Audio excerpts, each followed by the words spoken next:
स्वागत है आप सभी का हमारे चैनल पर। आज की इस वीडियो में हम जो आपका अभी डिप्टी जेलर का एग्ज़ाम हुआ है उसके हिंदी के पेपर के सॉल्यूशंस को डिस्कस करेंगे। हिंदी का जो पेपर था उसके हम सारे क्वेश्चंस को यहाँ पर हल करेंगे, उनके आंसर्स यहाँ पर हम देखेंगे। इसकी शुरुआत करते हैं किसके साथ? पहले प्रश्न के साथ। पहला प्रश्न था अग्नि का पर्यायवाची शब्द नहीं है। ऑप्शन दिए गए थे, पहला व्रीहि, दूसरा अभ्र, तीसरा कृशाणु, चौथा पावक। यहाँ पर अग्नि का पर्यायवाची नहीं है आपका ऑप्शन नंबर 2 अभ्र। इसका उत्तर होगा ऑप्शन नंबर 2। अभ्र किसका होता है? यदि हम बात करें तो अभ्र होता है आकाश का। दूसरा प्रश्न था निम्नलिखित में से अर्कजा किसका पर्यायवाची है? ऑप्शन है आपके पास, पहला गंगा, दूसरा यमुना, तीसरा नर्मदा और चौथा कावेरी। इसका सही उत्तर था ऑप्शन नंबर 2 यमुना का पर्यायवाची है अर्कजा, यानी कि सूर्य की पुत्री। तीसरा प्रश्न है निम्नलिखित में से कौन सा शब्द इक्षा का पर्यायवाची नहीं है? ऑप्शन है आपके पास, पहला लास, दूसरा ईप्सा, तीसरा ईहा और चौथा स्प्रेहा। इसका सही उत्तर कौन सा होगा? तो वह होगा आपका ऑप्शन नंबर 1 लास। लास किसका है? तो यह है आपके भोजन का। चौथा प्रश्न था निम्नलिखित में से सही विलोम शब्द नहीं है। ऑप्शन क्या थे? पहला अघ्यतन का अनघ्यतन, दूसरा हे का उपादेय, तीसरा विकृष्ट का अनाकृष्ट और चौथा सहयोगी का प्रतियोगी। तो देखिए यहाँ पर आपका सही विलोम शब्द कौन सा नहीं है यह पूछा गया है, तो इसका सही उत्तर होगा ऑप्शन नंबर 3। विकृष्ट का क्या होता है? विकृष्ट का होता है आपके आकृष्ट। विकृष्ट का होता है आकृष्ट। पांचवा प्रश्न देखते हैं। अनुरक्त का उपयुक्त विलोम है। ऑप्शन दिए गए थे, पहला आरक्त, दूसरा विरक्त, तीसरा आसक्त और चौथा प्रतिरक्त। तो अनुरक्त का विलोम होता है विरक्त। ऑप्शन नंबर 2 इसका उत्तर होगा। फिर छठवां प्रश्न था निम्नलिखित में से किस विकल्प के सभी शब्द परस्पर पर्यायवाची नहीं हैं? तो देखिए यहाँ पर पहले ऑप्शन में है भूमिजा, उर्विजा, सिंधु, दूसरा आपगा, निम्नगा, समुद्रगा, तीसरा अमीकर, निशाकर, हिमकर, चौथा कमलेश, ऋषिकेश और गरुड़ध्वज। तो देखिए यहाँ पर यदि आप देखेंगे तो भूमिजा क्या होता है? भूमिजा सीता का है। उर्विजा यदि आप बात करें तो यहाँ पर यह किसका होगा? तो देखिए भूमिजा आपके सीता का पर्यायवाची दिया गया है। सिंधुजा किसका है? सिंधुजा होता है लक्ष्मी जी का। सिंधुजा यानी कि लक्ष्मी। तो यही आपस में परस्पर पर्यायवाची नहीं है। इसका सही उत्तर क्या होगा? इसका सही उत्तर होगा आपका ऑप्शन नंबर कौन सा? Option number 1। यदि बात करें आपगा, निम्नगा, समुद्रगा, ये सभी किसके पर्यायवाची हैं? तो ये सभी हैं आपके नदी के पर्यायवाची। फिर यदि बात करें अमीकर, निशाकर, हिमकर, तो ये किसके हैं? ये सभी आपके चंद्रमा के पर्यायवाची हैं। और चौथे ऑप्शन में कमलेश, ऋषिकेश, गरुड़ध्वज, ये सभी किसके हैं? तो ये सभी विष्णु के पर्यायवाची। तो इसलिए यहाँ पर परस्पर पर्यायवाची कौन से नहीं थे? वे आपके ऑप्शन नंबर 1 में नहीं थे। ऑप्शन नंबर 1 इसका उत्तर होगा। अब 7वां प्रश्न देखते हैं। विहित का विलोम है। ऑप्शन दिए गए थे, पहला निर्दोष, दूसरा निर्वाच्य, तीसरा न्यून, चौथा निषिद्ध। तो विहित का विलोम होता है निषिद्ध। ऑप्शन नंबर 4 इसका उत्तर होगा। फिर 8वां प्रश्न था निम्नलिखित में से किस विकल्प में अक्षर का अर्थ नहीं है?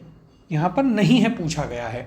ऑप्शन क्या क्या थे? पहला तपस्या, दूसरा मोक्ष, तीसरा रुद्राक्ष और चौथा जल। इसका सही उत्तर था ऑप्शन नंबर 3 रुद्राक्ष। 9वां प्रश्न देखते हैं। निम्नलिखित में से सुधा का असंगत अर्थ समूह है। ऑप्शन दिए गए हैं, पहला अमृत, मकरंद, दूसरा दूध, रस, तीसरा वधु, चूना, चौथा चंद्रिका और मिस्री। तो देखिए ये जो क्वेश्चंस हैं ना, कुछ जो अर्थ समूह के लिए गए हैं, ये शब्दकोश से उठाए गए हैं, जो कि काफ़ी कठिन है, क्योंकि अलग अलग यहाँ पर यदि हम बात करें तो देखिए सुधा को आप रस, अमृत इस रूप में जो है ज़्यादा देखते हैं, लेकिन यहाँ पर इसका सही अर्थ कौन सा होगा? यहाँ पर इसका उत्तर होगा ऑप्शन नंबर 4, चंद्रिका और मिश्री जो है इसके असंगत रूप हैं। तो आपने अमृत आपको याद होगा, लेकिन दूध, रस, वधु, चूना, इनमें आप इसे नहीं पढ़ते हैं सुधा को। तो कुछ क्वेश्चन जो हैं इस एग्जाम में सीधे शब्दकोश से उठा करके डाले गए थे, जो कि थोड़े ऊटपटांग टाइप बने। फिर 10वां प्रश्न देखते हैं। निम्नलिखित में से चंद्रमा और कपूर का अर्थ सूचक शब्द है इंदु, इंद्र, अब्ज और अर्क। अब यदि यहाँ पर हम बात करें तो इसका सही उत्तर होगा आपका ऑप्शन नंबर कौन सा?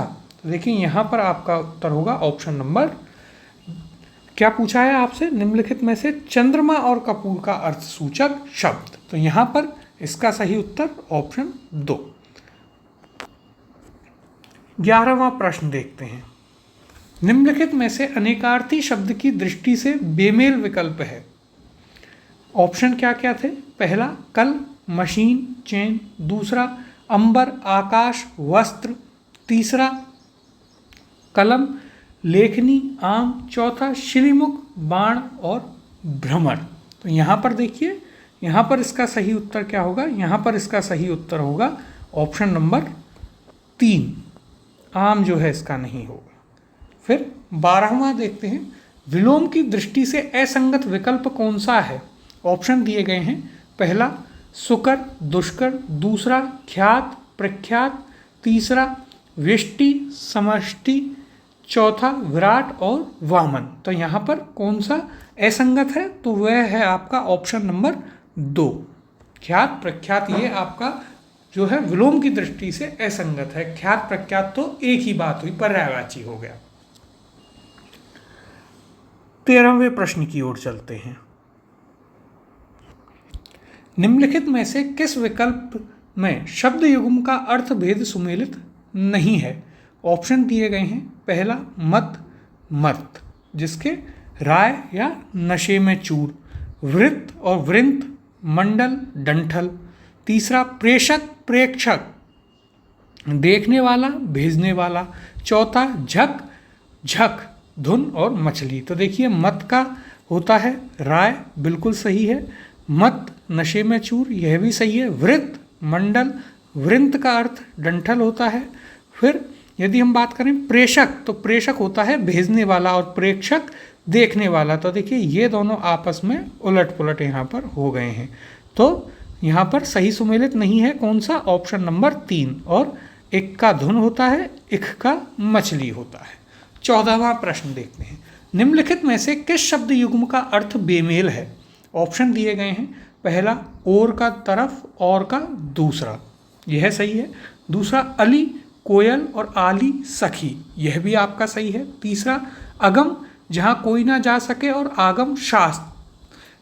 तीसरा है आदि, अभ्यस्त और आदि, प्रथम। तो देखिए यह क्या है? यह आपका असुमेलित है, बेमेल है। ऑप्शन नंबर 3 इसका यहाँ पर सही उत्तर होगा। 15वां प्रश्न देखते हैं। निम्नलिखित में से शब्द युग्म एवं उसके अर्थ की दृष्टि से असंगत विकल्प है। ऑप्शन क्या क्या है? पहला कहाँ और कहा, जिनके अर्थ हैं किस जगह और कथन। दूसरा वस्तु, वास्तु, अर्थ दिए गए हैं पदार्थ और भवन। तीसरा अग और आग, पाप और पर्वत। चौथा है आकर और आकार, खान और स्वरूप। तो यहाँ पर आपका कौन सा असंगत है ये हमें बताना है। तो देखिए यहाँ पर असंगत है आपका ऑप्शन नंबर 3, अग और आग, अज्ञ। तो देखिए अग क्या क्या होगा? अग यानी होता है पर्वत और अज्ञ यानी कि पाप। 16वां प्रश्न देखते हैं। निम्नलिखित में से किस वाक्यांश के लिए प्रयुक्त शब्द असंगत है? ऑप्शन आपके पास दिए गए हैं। पहला जिसका अनादर या अपमान हुआ हो, अनादृत, बिल्कुल सही है। दूसरा जो निष्फल ना हो, अमोघ, यह भी सही है। तीसरा जो बिगड़ा हुआ ना हो, अविकृत, यह भी सही है। तो यहाँ पर पूछा है शब्द असंगत है। चौथा है स्वयं अपनी हत्या करने वाला, आत्महत्या, यह आपका गलत दिया गया है। ऑप्शन नंबर 4 इसका यहाँ पर सही उत्तर होगा। स्वयं की हत्या करने वाला क्या होता है? स्वयं की हत्या आत्महत्या होती है, लेकिन स्वयं की हत्या करने वाला होता है क्या? आत्महंता। तो ऑप्शन नंबर 4 इसका सही उत्तर है। 17वां प्रश्न है, कौन सा युग्म अर्थ की दृष्टि से सही है? ऑप्शन दिए गए हैं आपको। पहला इंदिरा, इंद्र की पत्नी, इंदिरा लक्ष्मी। दूसरा इतर, पुष्पसार और इत्र अन्य। तीसरा ऋत, सत्य और ऋतु मौसम। चौथा उपेक्षा, तुलना में, अपेक्षा, लापरवाही। तो देखिए यहाँ पर सही कौन सा है? यहाँ पर सही है आपका ऑप्शन नंबर 3, ऋत यानी कि सत्य और ऋतु यानी कि मौसम। तो 17 का सही उत्तर होगा ऑप्शन नंबर 3। 18वें प्रश्न की ओर चलते हैं। वाक्यांश के लिए एक शब्द के संबंध में असंगत विकल्प है। ऑप्शन है आपके पास। पहला आदि से अंत तक, अद्यतन। दूसरा जीतने की इच्छा, जिगीषा। तीसरा पैर से सिर तक, आपाद मस्तक। चौथा शीघ्र संतुष्ट होने वाला, आशुतोष। तो देखिए यहां पर असंगत है आपका ऑप्शन नंबर 1। ये आपका आद्यतन ना होकर क्या होता है? आद्यंत। यह होता है आपका आद्यंत। 19वां प्रश्न है, जहां आकाश और पृथ्वी मिले हुए जान पड़ते हों, वाक्यांश के लिए सार्थक शब्द है। ऑप्शन है पहला क्षिप्र, दूसरा क्षिप्रहस्त, तीसरा क्षितिज और चौथा क्षिति। तो जहां आकाश और पृथ्वी मिलते हों वह कहलाता है क्षितिज। ऑप्शन नंबर 3 इसका सही उत्तर है। 20वां प्रश्न है, केवल पुल्लिंग शब्दों का समूह कौन सा है? ऑप्शन है आपके पास। पहला मकान, माला, लोहा। दूसरा तालाब, नदी, झील। तीसरा बचपन, भाषण, देश। चौथा हाथ, आंख, कान। तो देखिए यहाँ पर यदि पहला ऑप्शन आप देखेंगे मकान, माला, लोहा, वो मकान पुल्लिंग है लेकिन माला आपका स्त्रीलिंग है, तो यह ऑप्शन यहाँ से हट गया और लोहा पुल्लिंग है। दूसरे ऑप्शन में तालाब आपका पुल्लिंग है लेकिन नदी स्त्रीलिंग है और झील भी स्त्रीलिंग है, तो यह भी हट गया। तीसरा बचपन पुल्लिंग है, भाषण भी आपका पुल्लिंग है और देश भी पुल्लिंग है, तो यहाँ पर सही उत्तर होगा ऑप्शन नंबर 3। और चौथे में यदि आप देखेंगे तो हाथ पुल्लिंग है, आंख स्त्रीलिंग और कान पुल्लिंग है, तो यहाँ पर सभी पुल्लिंग शब्द किसमें थे? ऑप्शन नंबर 3 में। जैसे बच्चे का बचपन, नेता का भाषण और हमारा देश, तो ये सभी क्या हैं? ये सभी पुल्लिंग शब्द हैं। ऑप्शन नंबर 3 इसका सही उत्तर होगा। अगला प्रश्न है, नित्य पुल्लिंग रूप शब्द कौन सा है? तो देखिए हमने लिंग अध्याय में इसकी चर्चा भी की थी। नित्य पुल्लिंग क्या होते हैं? जो सदैव पुल्लिंग में ही रहते हैं। और उनका स्त्रीलिंग कैसे बनाया जाता है?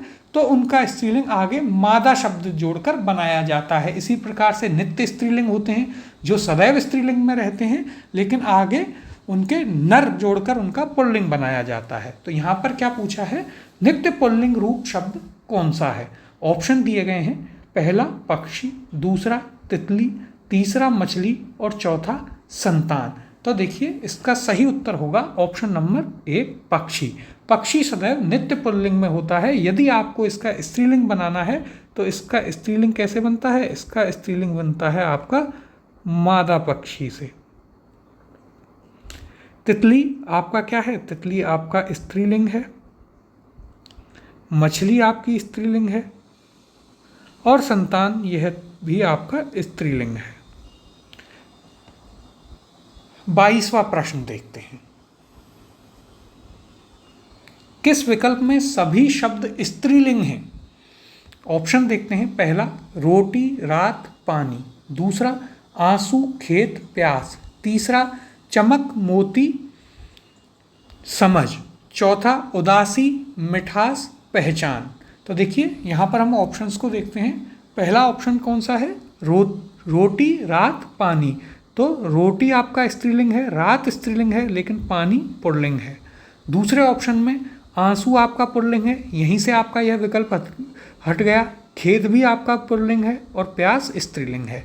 तीसरे में चमक स्त्रीलिंग है लेकिन मोती पुल्लिंग है, यह ऑप्शन भी हट गया, और समझ आपकी स्त्रीलिंग है। फिर चौथा देखते हैं, उदासी स्त्रीलिंग है, मिठास स्त्रीलिंग है, पहचान भी स्त्रीलिंग है। इसका सही उत्तर क्या होगा? तो 22वें प्रश्न का सही उत्तर होगा ऑप्शन नंबर 4। मनुष्य की उदासी, मिठाई की मिठास, आपकी पहचान, तो ये सभी क्या हैं? ये सभी हैं आपके स्त्रीलिंग। 23वां प्रश्न, अनिश्चित जीविका वाक्यांश के लिए सार्थक शब्द है। तो देखिए यहां पर हम बात कर रहे हैं अनिश्चित जीविका। तो देखिए इस प्रश्न को अभी छोड़कर आगे अगला प्रश्न देखते हैं, चौथा। यहां पर देखिए, यहां पर यदि आप देखना चाहें तो इसका सही उत्तर होगा ऑप्शन 3। 24वां प्रश्न देखते हैं, सदैव बहुवचन में प्रयुक्त होने वाला शब्द है। सदैव बहुवचन में ऑप्शन क्या दिए गए हैं? पहला आंसू, दूसरा वर्षा, तीसरा सज्जनता, चौथा भीड़। इसका सही उत्तर होगा ऑप्शन नंबर 1 आंसू। आंसू क्या है? सदैव बहुवचन में प्रयोग में लिया जाता है। उसके आंसू टपक रहे हैं, उसके आंसू गिर रहे थे, तो आंसू सदैव आपका बहुवचन में प्रयुक्त होता है। हमने एक वचन और बहुवचन वाला जो बहुवचन अध्याय है उसमें इस पर काफ़ी विस्तार में चर्चा की थी। तो जिन लोगों ने हमारी जो हिंदी की क्लासेस हैं वो रेगुलर ली हैं, तो वो यहाँ पर उन सभी क्वेश्चंस को देख पा रहे होंगे और कनेक्ट भी कर पा रहे होंगे चीज़ों को। 25वां प्रश्न है, किस विकल्प के सभी शब्द सदैव एक वचन क्रिया के साथ प्रयुक्त होते हैं? ऑप्शन दिए गए हैं आपको। पहला समाचार, वायु, कृपा, दूसरा प्रेम, आग, दर्शन, तीसरा जनता, जल, आकाश, चौथा दया, पवन, प्राण। तो देखिए इसका सही उत्तर होगा ऑप्शन नंबर 3। यहाँ पूछा था आपसे सभी सदैव एक वचन क्रिया के साथ प्रयुक्त होते हैं। तो देखिए जनता, जल, आकाश, जनता आई है, जनता गई, जल पिलाओ, और आकाश में तारे हैं, तो ये सभी क्या हैं? सदैव एक वचन क्रिया के साथ आ रहे हैं।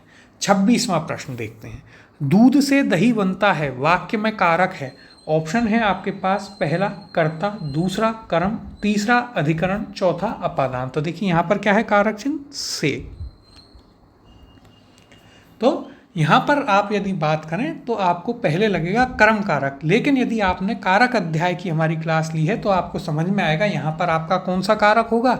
यहाँ पर होगा आपका अपादान कारक। ऑप्शन नंबर 4 इसका सही उत्तर होगा। 27वां प्रश्न देखते हैं, कारक की दृष्टि से असंगत है। ऑप्शन है, पहला बालक खेलता है, कर्ता कारक, दूसरा लड़के सैर को गए, कर्म कारक, तीसरा उसने आंखों देखी बात कही, करण कारक, चौथा चोर सिपाही से डरता है, अपादान कारक। तो देखिए यहाँ पर कौन सा असंगत है? तो वह है आपको ऑप्शन नंबर 2। यहाँ पर को कारक दिखा करके हमें भ्रमित कर रहा है, यहाँ पर कर्म कारक नहीं होगा। तो इसका सही उत्तर होगा ऑप्शन नंबर 2। अब यह कैसे हुआ, इस पर विस्तार में चर्चा आप देख सकते हैं कारक अध्याय में जाकर। यहाँ पर हम सिर्फ क्वेश्चंस के सॉल्यूशन करेंगे। फिर अगला प्रश्न 28वां देखते हैं, वह चली है, वाक्य में कौन सा काल है? ऑप्शन है आपके पास, एक पहला आसन्न भूत, दूसरा संदिग्ध भूत, तीसरा तात्कालिक वर्तमान, चौथा संदिग्ध वर्तमान। तो देखिए हमने काल अध्याय अभी संज्ञा से जस्ट पहले काल अध्याय ही पूरा किया था आपकी क्लासेस में, और इसका सही उत्तर होगा ऑप्शन नंबर 1 आसन्न भूतकाल। 29वां प्रश्न है, किस वाक्य में संज्ञा बहुवचन रूप में प्रयुक्त हुई है?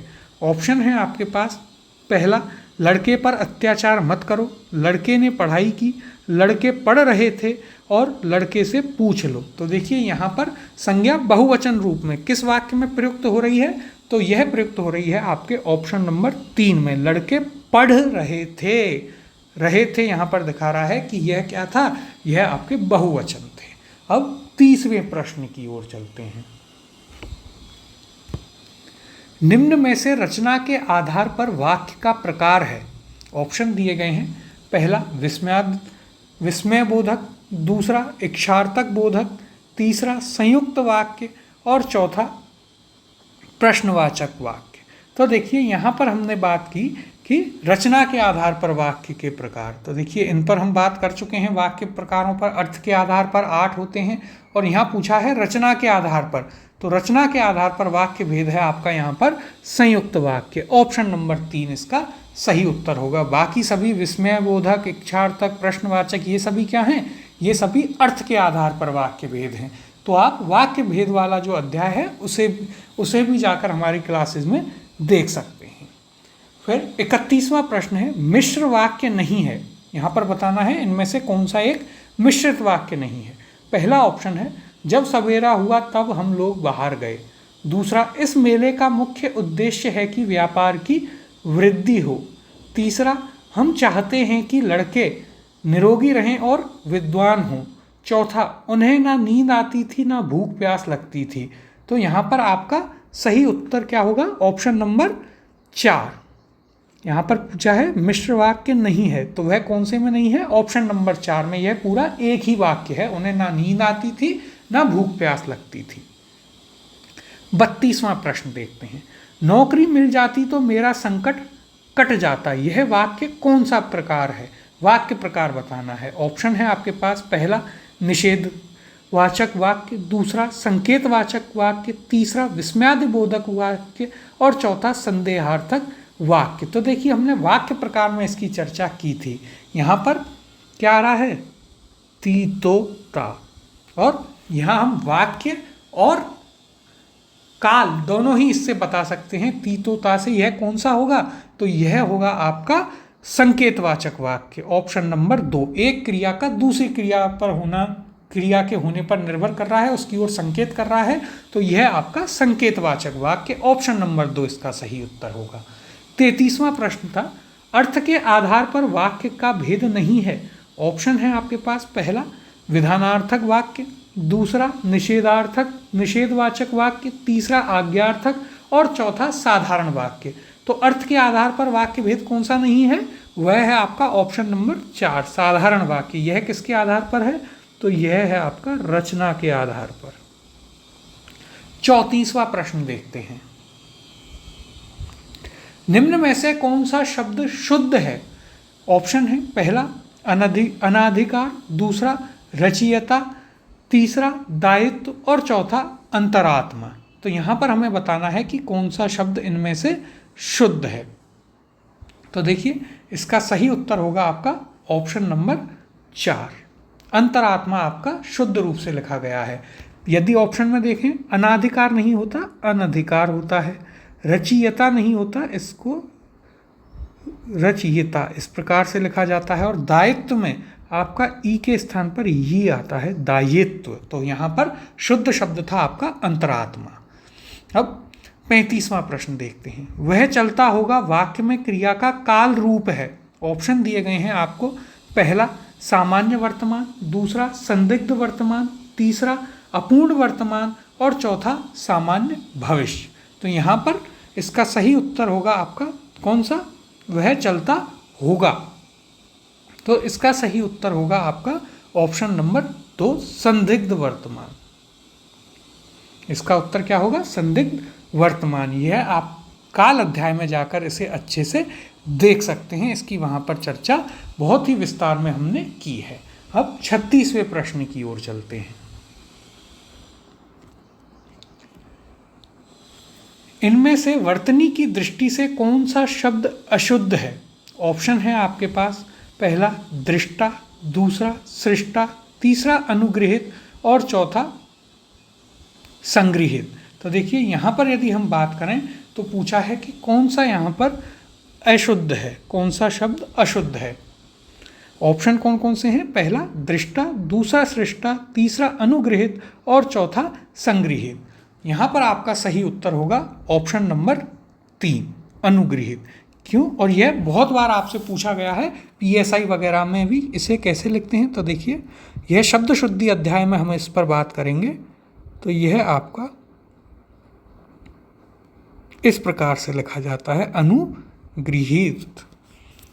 37वां प्रश्न देखते हैं, निम्न में से कौन सा शब्द शुद्ध है? यहाँ पर शुद्ध शब्द बताना है। पहला नूपुर, तो देखिए नूपुर, दूसरा दिव्यस्त्र, तीसरा गृहिणी और चौथा सरोजिनी।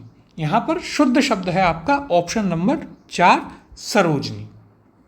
यदि हम बात करें नूपुर की तो इसमें नू बड़ा आता है, दिव्यास्त्र में या आएगा, गृहिणी में गृहिणी ही आएगा और सरोजिनी आपका एकदम शुद्ध रूप में लिखा गया है। 38वां प्रश्न देखते हैं, निम्न में से शुद्ध शब्द की पहचान कीजिए। ऑप्शन है आपके पास, पहला दरिद्रता, दूसरा पूज्यनीय, तीसरा सौंदर्यता, चौथा पौरुषत्व। तो यहाँ पर देखिए शुद्ध शब्द है आपका ऑप्शन नंबर 1 दरिद्रता। या तो पूज्य होता है या फिर पूजनीय होता है या फिर सौंदर्य या सौंदर्यता, ये सभी शब्द शुद्धि का भाग है। हम जब शब्द शुद्धि अध्याय आपका करेंगे तब काफ़ी विस्तार में इन पर चर्चा करेंगे।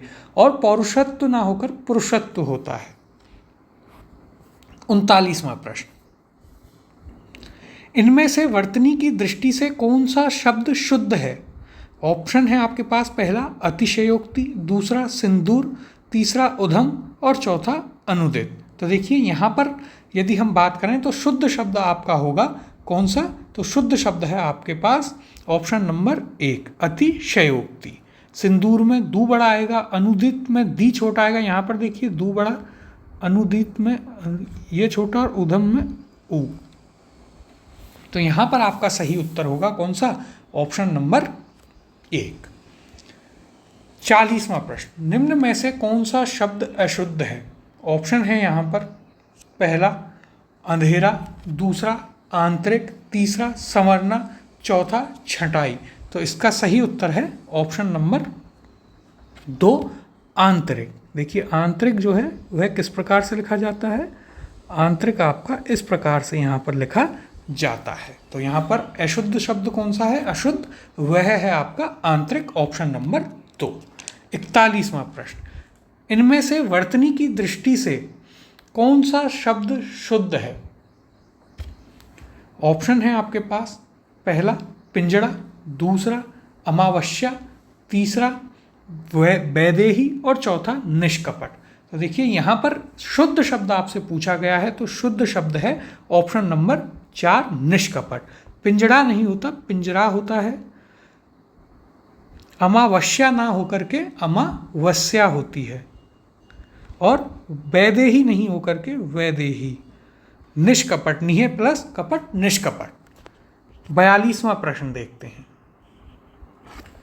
निम्नलिखित में से कौन सा शब्द शुद्ध है? ऑप्शन है आपके पास, पहला राज्याभिषेक, दूसरा अंतर्ध्यान, तीसरा उपलक्ष्य और चौथा अंताक्षरी। तो देखिए यहाँ पर शुद्ध शब्द पूछा है तो वह है आपका ऑप्शन नंबर 1 राज्याभिषेक। राज्य प्लस अभिषेक, राज्याभिषेक। अंतर ध्यान होता है, फिर उपलक्ष्य और अंत्याक्षरी। अंताक्षरी हम सामान्यतः बोलते हैं, यह आपको लग सकता है, लेकिन शुद्ध रूप क्या होता है इसका? शुद्ध रूप इसका अंत्याक्षरी इस प्रकार से लिखा जाता है, अंत प्लस अक्षरी, अंत्याक्षरी। संधि में भी हमने इसकी चर्चा की थी कि कौन सी संधि है, और शुद्ध एवं अशुद्ध रूप दोनों पर भी हमने वहाँ पर बात की थी। 43वां प्रश्न, इनमें से वर्तनी की दृष्टि से कौन सा शब्द अशुद्ध है? यहाँ पर आपसे अशुद्ध शब्द पूछा जा रहा है। ऑप्शन है आपके पास, पहला दृष्टब्द, दूसरा स्वेच्छिक, तीसरा द्वंद्व, चौथा झोपड़ी। तो देखिए यहाँ पर अशुद्ध है आपका ऑप्शन नंबर 2 स्वेच्छिक। यहाँ पर स्वेच्छिक ना होकर क्या होता है? स्वैच्छिक। यहाँ पर 2 आपके पास, इसे किस प्रकार से लिखते हैं? स्वैच्छिक आपका इस प्रकार से लिखा जाता है। यह इसका शुद्ध रूप है। अगले प्रश्न की ओर चलते हैं। 44वां प्रश्न देखते हैं, अशुद्ध वर्तनी युक्त सभी शब्दों वाले विकल्प का चयन कीजिए। उस विकल्प का चयन करना है जिसमें सभी शब्द आपके अशुद्ध हों। पहला ऑप्शन है अधीन, मैथिली, द्वारका। दूसरा प्रदर्शिनी, वापिस, महत्व। तीसरा युधिष्ठिर, विरहिणी, लौकिक। चौथा मिष्टान, इंदिरा, मुकुंद। तो देखिए यहाँ पर सभी शब्द अशुद्ध हैं आपके ऑप्शन नंबर 2 में। तो देखिए पहला क्या है यहाँ पर? प्रदर्शिनी। तो प्रदर्शिनी ना होकर के शुद्ध शब्द आपका होता है क्या? प्रदर्शनी, यहाँ पर दिशनी नहीं आएगा, वापस ना होकर के वापस। और महत्व में क्या होता है, महत्व में दो तय आते हैं, महत्व इस प्रकार से लिखा जाता है। ये तो हमने अभी पिछली ही क्लास में जब हम चर्चा कर रहे थे तब इस पर भी चर्चा हमने की थी। तो यहाँ पर आपका सही उत्तर होगा ऑप्शन नंबर 2। 45वां प्रश्न, वर्तनी की दृष्टि से अशुद्ध शब्द है, तो यहाँ पर अशुद्ध शब्द आपको बताना है। पहला ऑप्शन अक्षोहिणी, दूसरा शुश्रूषा, तीसरा आशीर्वाद, चौथा वाल्मीकि। तो यहाँ पर अशुद्ध शब्द है आपका ऑप्शन नंबर 1 अक्षोहिणी।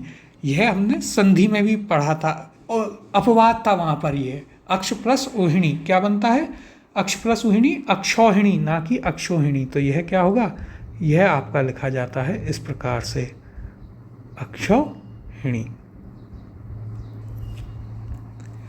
46वां प्रश्न, इनमें से कौन सा वाक्य व्याकरणिक दृष्टि से शुद्ध है? ऑप्शन देखते। पहला ऑप्शन है आचार्य ने उनकी शिकायत को सुन ली, दूसरा महात्मा जी का दर्शन करके मैं धन्य हो गया, तीसरा मैं आपसे इसके बारे में कुछ नहीं कह सकता, और चौथा उसने तरह तरह का रूप धारण किया। तो यहाँ पर हमें बताना है कि दृष्टि से शुद्ध, यहाँ पर शुद्ध वाक्य कौन सा है यह हमें बताना है। इसका सही उत्तर होगा ऑप्शन नंबर 3, मैं आपसे इसके बारे में कुछ नहीं कह सकता, यह उसका सही उत्तर यहाँ पर होगा। 47वां प्रश्न देखते हैं, इनमें से व्याकरणिक दृष्टि से कौन सा वाक्य शुद्ध है? हमें शुद्ध वाक्य बताना है। ऑप्शन है आपके पास, पहला कश्मीर में अनेक दर्शनीय स्थल देखने योग्य हैं, दूसरा हत्यारे को मृत्युदंड की सजा मिलेगी, तीसरा उनकी माताजी मथुरा गई हैं, चौथा तमाम देश भर में बात फैल गई है। यहाँ पर सही उत्तर होगा ऑप्शन नंबर 3, उनकी माताजी मथुरा गई हैं, यह इसका सही उत्तर होगा। और देखिए यहाँ पर मृत्युदंड की सजा, तो मृत्युदंड अपने आप में ही एक सजा है, इसलिए यह सही नहीं होगा। और यहाँ पर देखिए अनेक दर्शनीय स्थल देखने योग्य हैं, दर्शनीय स्थल देखने योग्य ही होते हैं। फिर 48वां प्रश्न है, निम्न में से वर्तनी की दृष्टि से अशुद्ध शब्द का चयन कीजिए। ऑप्शन दिए गए हैं, पहला पुरस्कार, दूसरा कैकेयी, तीसरा पुनरावलोकन और चौथा महात्म में। यहाँ पर सही उत्तर होगा आपके पास ऑप्शन नंबर 3, अशुद्ध लिखा गया है पुनरावलोकन। पुनरावलोकन शुद्ध रूप में कैसे लिखा जाता है, संधि में भी हमने चर्चा करी थी। तो यह आपका इस प्रकार से पुनरावलोकन, पुनः प्लस अवलोकन। 49वें प्रश्न की ओर चलते हैं, इनमें से कौन सा वाक्य शुद्ध नहीं है? यहाँ पर अशुद्ध वाक्य पूछा गया है। ऑप्शंस हैं, पहला तब यह काम जरूर हो जाएगा, दूसरा थोड़ी देर बाद वे लौट आए, तीसरा कृपया आप ही यह बताने का अनुग्रह करें, चौथा हमारे यहाँ नवयुवकों की शिक्षा का अच्छा प्रबंध है। तो देखिए यहाँ पर अशुद्ध वाक्य कौन सा है, तो वह है आपका ऑप्शन नंबर 3, कृपया आप ही यह बताने का अनुग्रह करें, नहीं कृपया आप ही यह बताएं।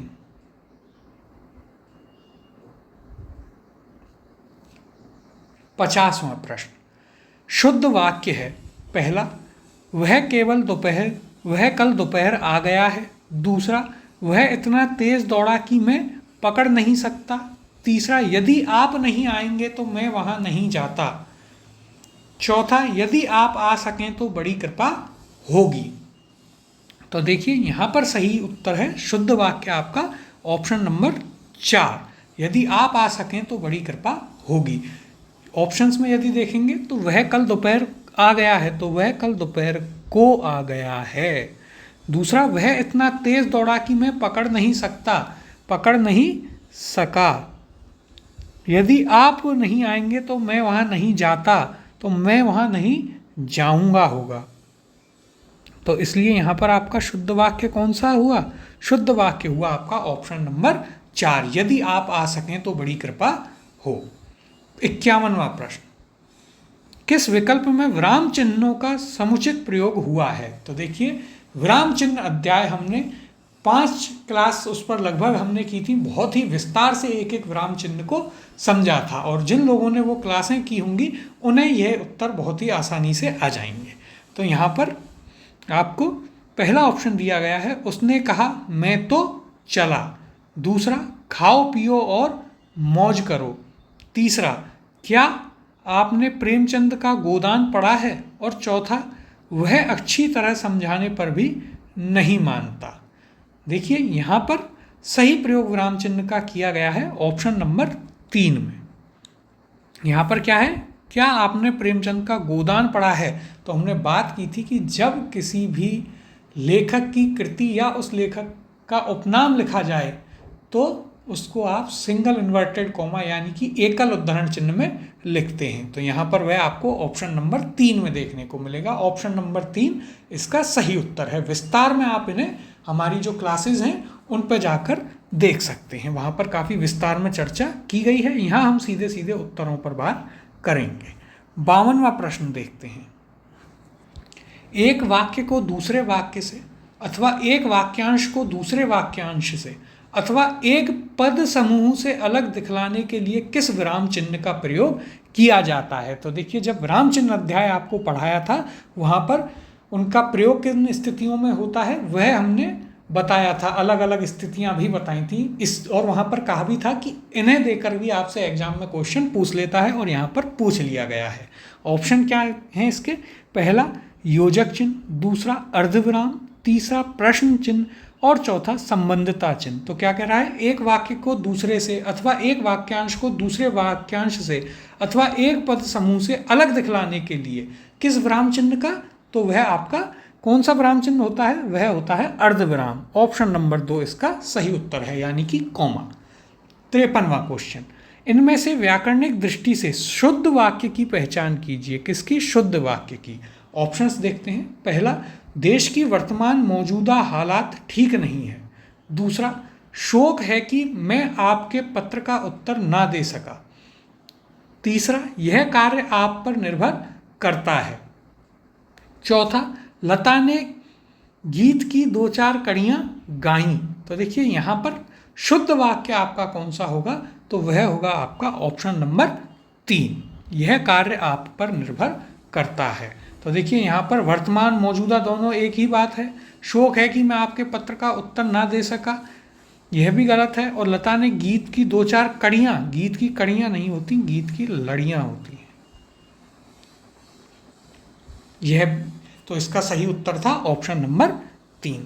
54वें प्रश्न की ओर चलते हैं। इनमें से किस मुहावरे का निकटतम अर्थ सही नहीं है। पहला है नाक भौं चढ़ाना, क्रोध या घृणा करना। दूसरा, नाक में दम करना, परेशान करना। तीसरा, नाक का बाल होना, अधिक दुष्ट प्रवृत्ति का होना। चौथा, नाक पर मक्खी ना बैठने देना, एहसान ना लेना। तो यहाँ पर बताना है हमें कि किसका अर्थ सही नहीं है। तो यह होगा आपका ऑप्शन नंबर कौन सा, ऑप्शन नंबर 3। नाक का बाल होना मुहावरे का अर्थ होता है क्या, तो अत्यंत प्रिय होना।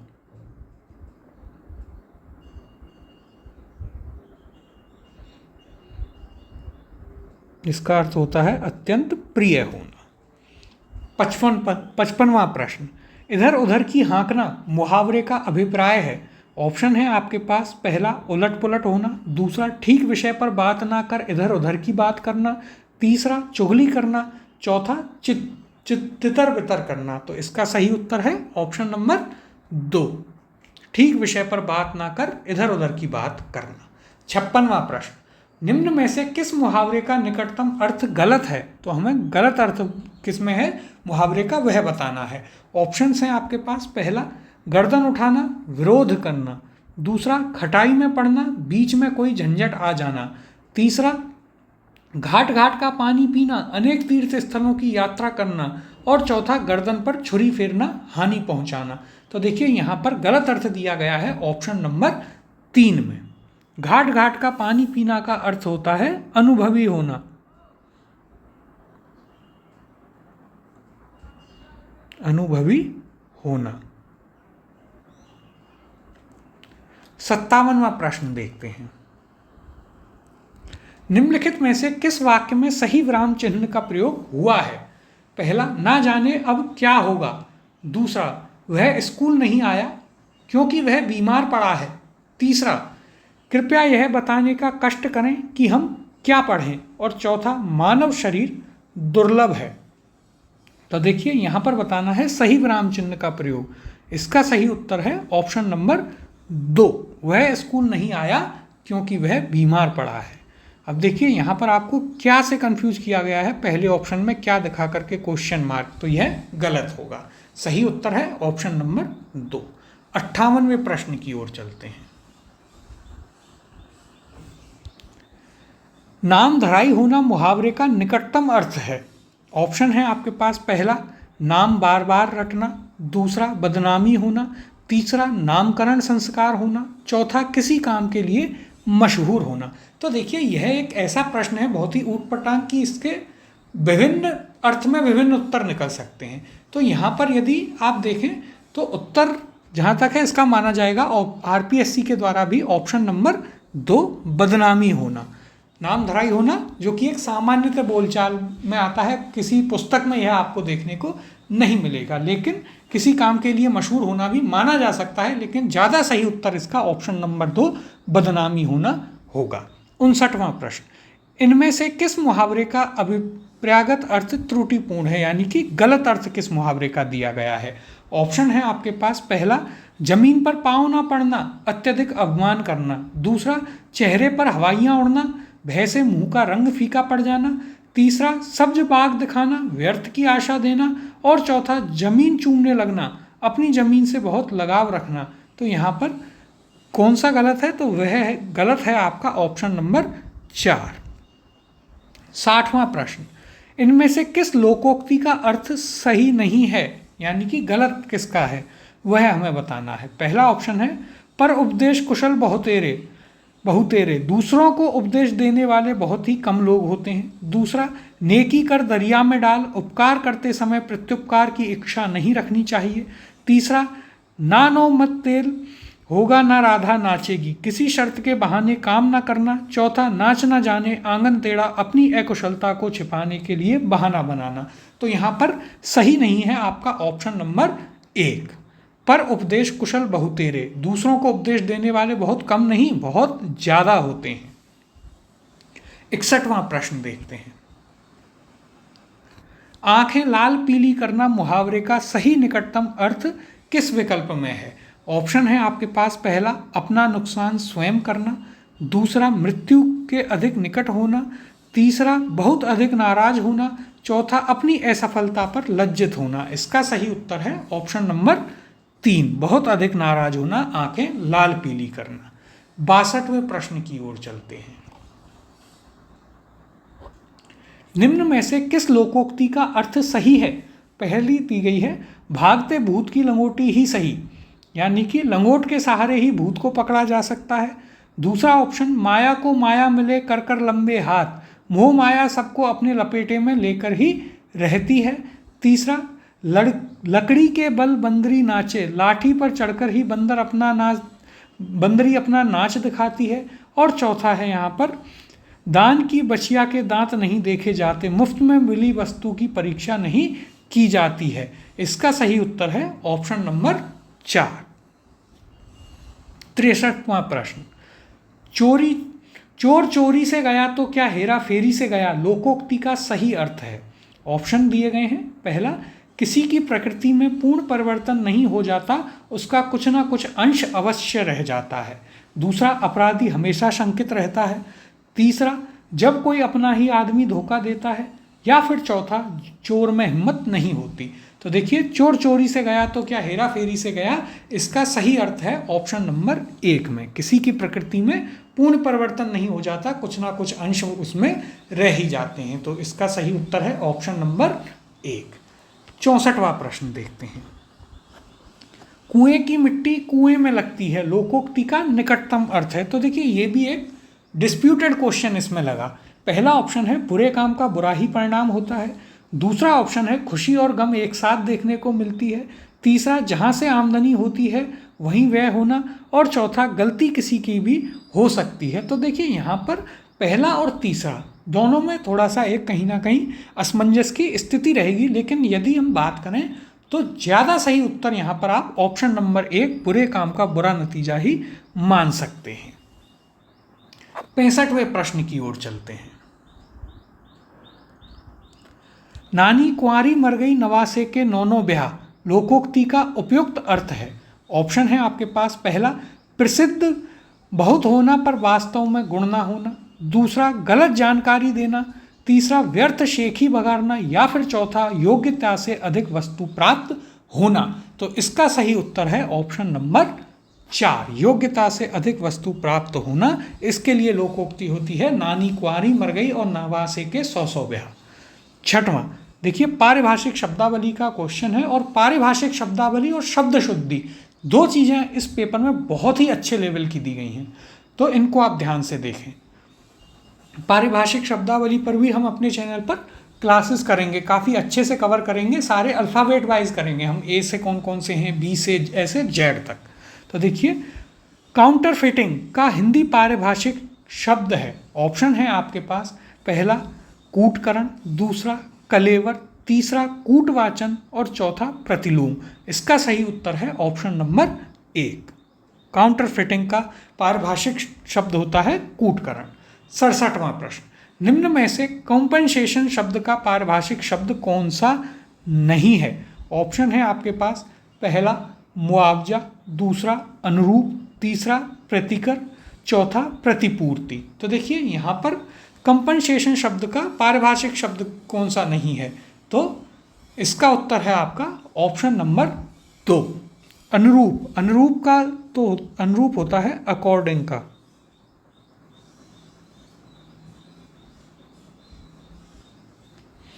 68वां प्रश्न देखते हैं।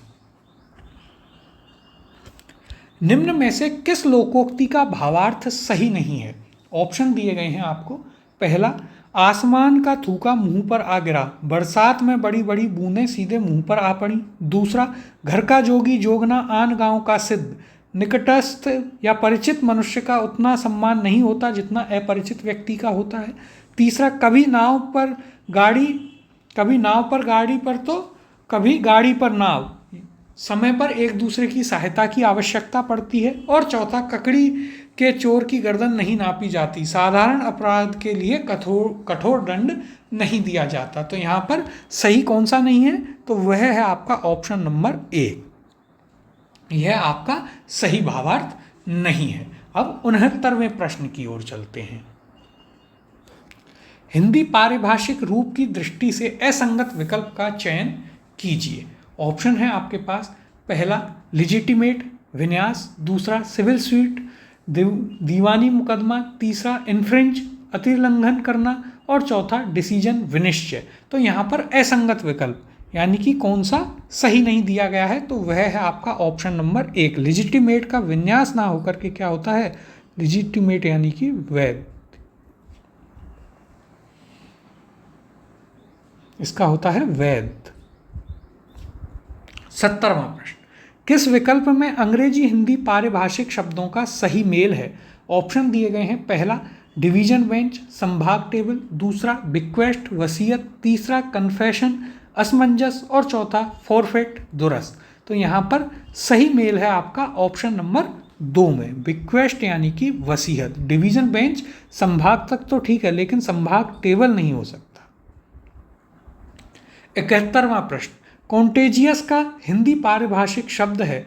ऑप्शन है आपके पास, पहला संपीड़न, दूसरा संदूषण, तीसरा सांसर्गिक, चौथा अभिधान। इसका सही उत्तर है ऑप्शन नंबर 3, सांसर्गिक, कॉन्टेजियस का पारिभाषिक अर्थ।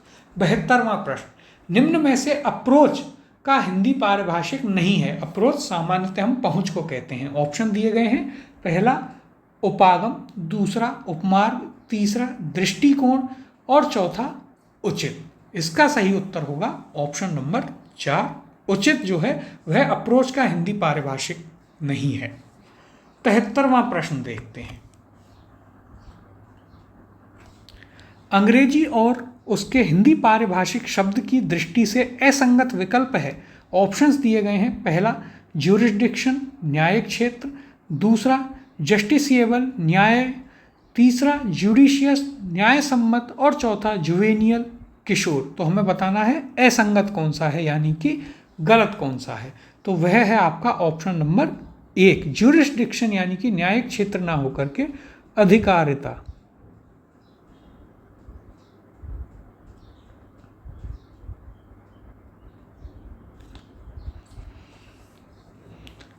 चौहत्तरवां प्रश्न, कॉन्स्पिशियस का हिंदी पारिभाषिक शब्द है। ऑप्शन है आपके पास। पहला धृति, दूसरा धारणाधिकार, तीसरा ध्यानाकर्षी और चौथा संदेह। इसका सही उत्तर है ऑप्शन नंबर 3 ध्यानाकर्षी। किसका? कॉन्स्पिशियस का। तो पारिभाषिक शब्दावली और शब्द शुद्धि ये दोनों काफ़ी अच्छे लेवल के इस पेपर में देखने को मिले हैं। अब 75वें प्रश्न की ओर चलते हैं। किस विकल्प में अंग्रेजी शब्द का हिंदी पारिभाषिक रूप सही लिखा हुआ है? ऑप्शन दिए गए हैं आपको। पहला रिजॉइंडर पुनः जोड़ना, दूसरा ग्रेच्युटी उपदान, तीसरा ग्रीवियस परितोषण और चौथा वेंचर प्रच्छन्न। यहाँ पर पूछा है सही रूप किस में लिखा गया है, तो इसका सही उत्तर होगा ऑप्शन नंबर 2 ग्रेच्युटी। 76वां, निम्नलिखित में से किस विकल्प में अंग्रेजी पारिभाषिक शब्द का हिंदी पारिभाषिक शब्द सही नहीं है? क्या पूछा है? कौन सा सही नहीं है? ऑप्शंस दिए गए हैं। पहला प्रोजेक्शन प्रकर्षण, दूसरा काउंटरफॉइल प्रतिपर्ण, तीसरा रिलिक्स पुरावशवेश और चौथा फिस्कल राजकोषीय। इसका सही उत्तर होगा आपका ऑप्शन नंबर 1 प्रोजेक्शन। प्रकर्ष नहीं होता, यह होता है प्रक्षेपण।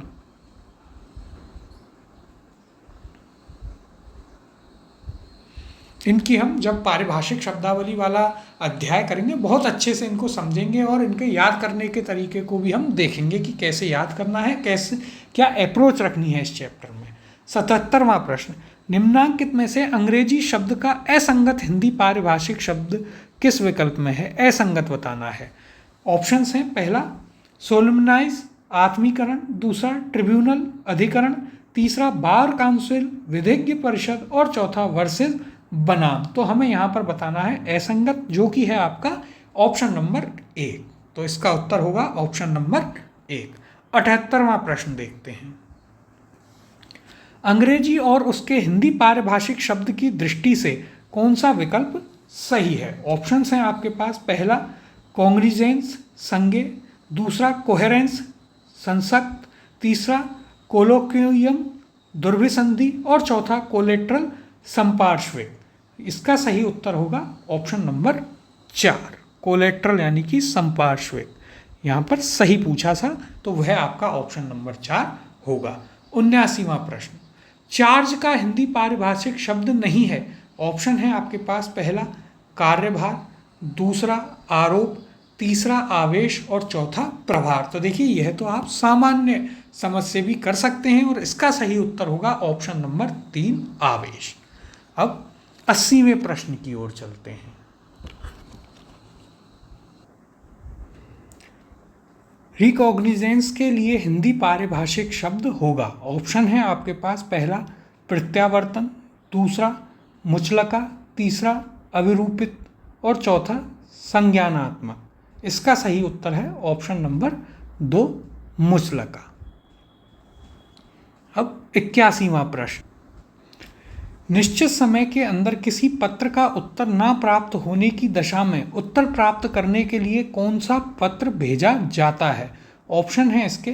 पहला प्रेस विज्ञप्ति, दूसरा अनुस्मारक, तीसरा कार्यालय आदेश या फिर चौथा परिपत्र। इसका सही उत्तर है ऑप्शन नंबर 2 अनुस्मारक।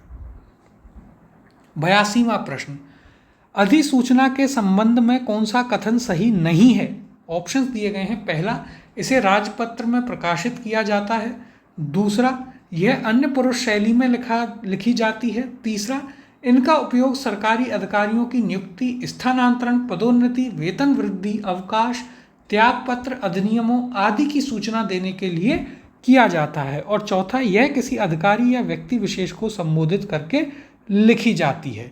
तो यहाँ पर आपको बताना है कौन सा सही नहीं है, तो वह है आपका ऑप्शन नंबर 4। 83वां प्रश्न देखते हैं। इंडोर्समेंट का हिंदी पारिभाषिक शब्द है और यह बहुत बार आप रिपीट हुआ है। आप इसको एसआई, डिप्टी जेलर जो पहले हुए हैं उनमें देख सकते हैं। पहला ऑप्शन है मुखांकन, दूसरा पृष्ठांकन, तीसरा प्रवर्तन, चौथा समेकन। इसका सही उत्तर है ऑप्शन नंबर 2, पृष्ठांकन। चलते हैं 84वें प्रश्न की ओर।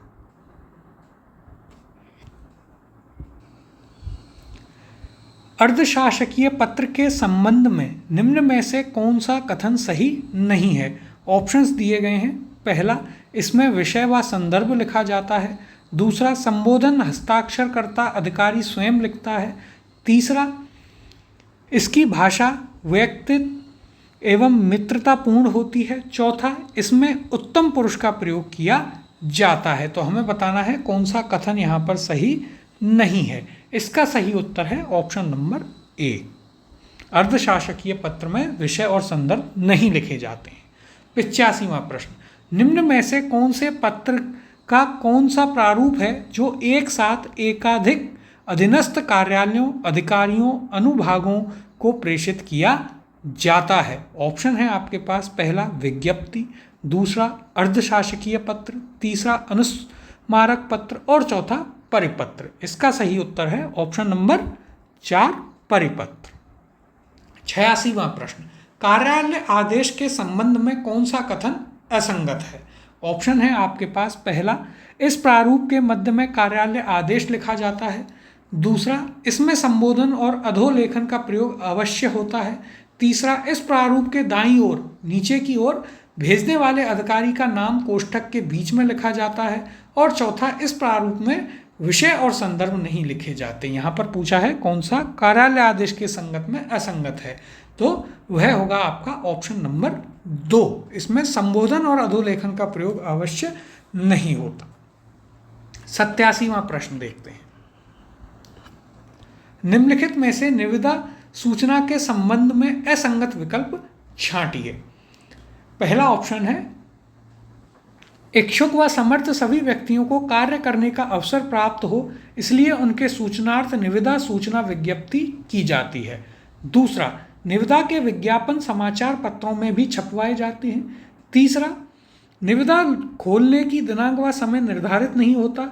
और चौथा, निविदा प्रपत्र का शुल्क, धरोहर राशि एवं प्रचार के मानदंड समय समय पर सरकार द्वारा निर्धारित किए जाते हैं। तो हमें बताना है असंगत कौन सा है, तो वह है आपका ऑप्शन नंबर 3। इस प्रश्न का उत्तर होगा ऑप्शन नंबर 3।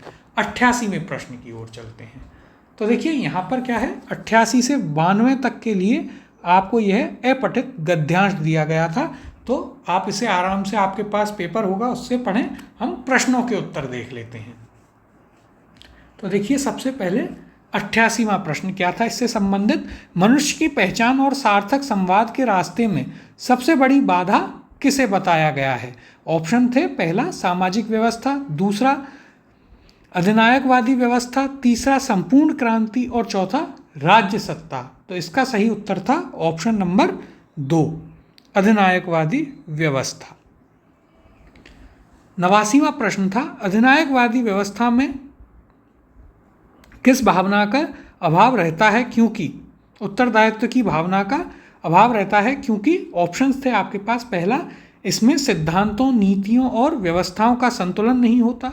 दूसरा, इसमें कला और धर्म का अभाव होता है। तीसरा, इसमें मनुष्य को पर्याप्त स्वतंत्रता नहीं होती। और चौथा, इसमें मनुष्य को डर नहीं रहता। इसका उत्तर था आपका, इसमें मनुष्य को पर्याप्त स्वतंत्रता नहीं होती। ऑप्शन नंबर 3 इसका सही उत्तर था।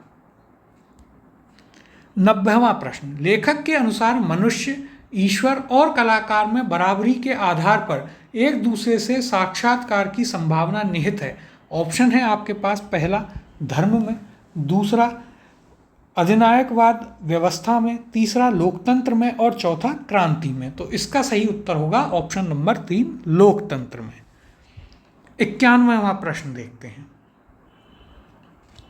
गद्यांश के अनुसार संपूर्ण क्रांति से तात्पर्य उस क्रांति से है। ऑप्शन है आपके पास, पहला जो मनुष्य की मनुष्य से पहचान को धुंधलाती है, दूसरा जिसकी परिकल्पना में संपूर्ण मनुष्य होता है, तीसरा जिससे लोगों में आत्म उन्मूलन का भाव गहरा होता है, या फिर चौथा जो शासकों में भय पैदा करती है। इसका सही उत्तर है आपका ऑप्शन नंबर 2, जिसकी परिकल्पना में संपूर्ण मनुष्य होता है। 92वां क्वेश्चन, लेखक के अनुसार संवाद और पहचान की अनिवार्य शर्त है। ऑप्शन है आपके पास, पहला कला, दूसरा धर्म, तीसरा प्रेम भावना और चौथा यहाँ पर नीति। तो इसका सही उत्तर क्या था? इसका सही उत्तर था आपका ऑप्शन नंबर 3, प्रेम भावना इसका यहाँ पर सही उत्तर था। तो ये आपके गद्यांश वाले प्रश्न थे। 93वें प्रश्न की ओर चलते हैं।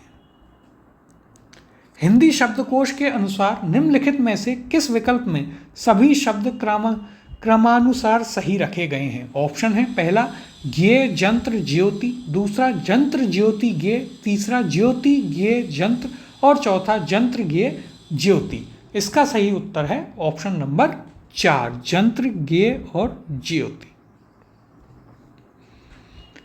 94वां प्रश्न, किस विकल्प में सभी शब्द हिंदी शब्दकोश के अनुसार सही क्रम में हैं? ऑप्शन है आपके पास, पहला शौर्य श्याम श्रम श्वेत, दूसरा श्रम श्याम श्वेत शौर्य, तीसरा श्रम श्वेत शौर्य श्याम और चौथा है शौर्य श्वेत श्याम श्रम। इसका सही उत्तर होगा ऑप्शन नंबर 1, शौर्य श्याम श्रम और श्वेत, यह इनका सही क्रम है। 95वां प्रश्न देखते हैं। निम्नलिखित शब्दों का हिंदी शब्दकोश के अनुसार सही क्रम होगा।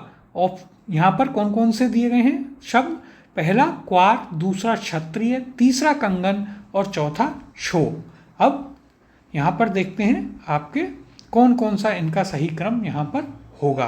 तो देखिए, सबसे पहले यहाँ पर आएगा आपका कंगन पहले पे, फिर यदि हम बात करें फिर आपका यहाँ पर क्या आएगा? तो देखिए, फिर आएगा आपका दूसरे नंबर पर क्वार, तीसरे नंबर पर आएगा आपका क्षत्रिय और चौथे पर क्षोभ। किस ऑप्शन में मिलता है? यह ऑप्शन नंबर 2, 3 1 2 4, यह आपका इस प्रश्न का सही उत्तर है। 96वां प्रश्न, देवनागरी लिपि के मानक स्वरूप की दृष्टि से असंगत कथन है।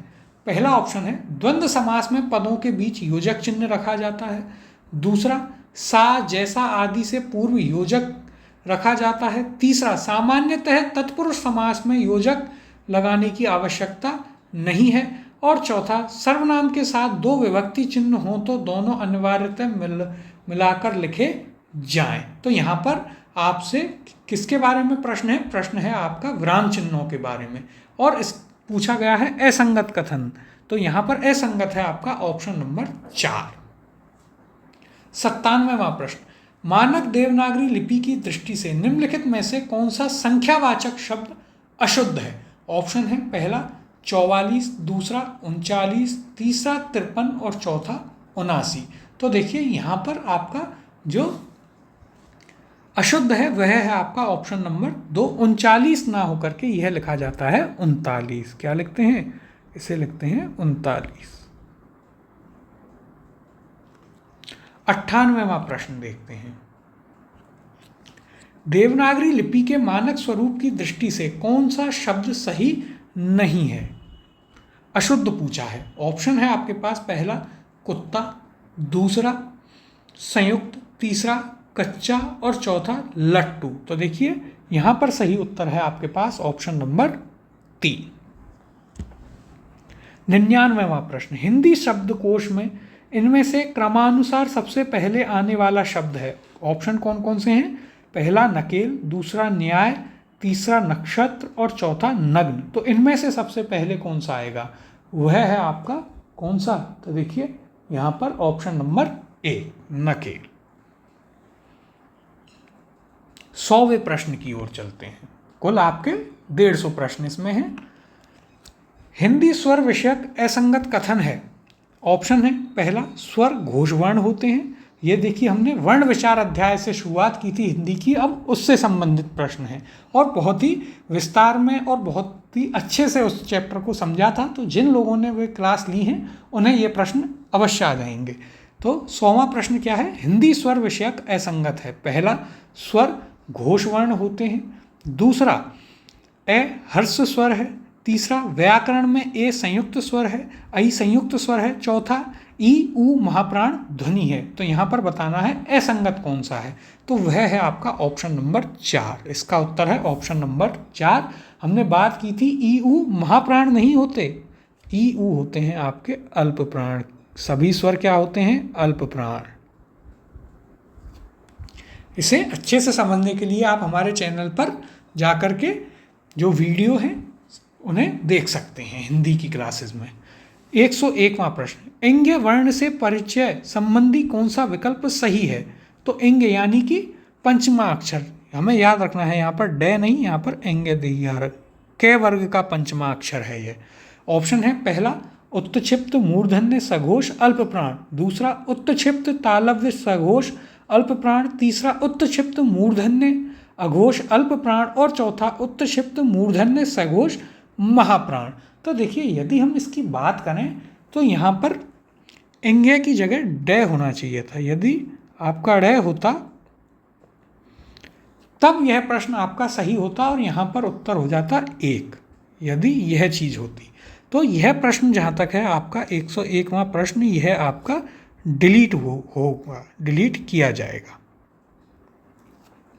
102वां प्रश्न देखते हैं, र वर्ण किस वर्ग के अंतर्गत आता है? ऑप्शन है पहला, उत्क्षिप्त। दूसरा, अनुनासिक। तीसरा, पार्श्विक। और चौथा, लुंठित। तो किसके अंडर में आता है आपका र? तो र आता है लुंठित में। ऑप्शन नंबर 4 इसका सही उत्तर है। 103, कौन सा वर्ण परिचय गलत है? न नासिक के अल्प प्राण। दूसरा, में ओष्ठ्य सघोष।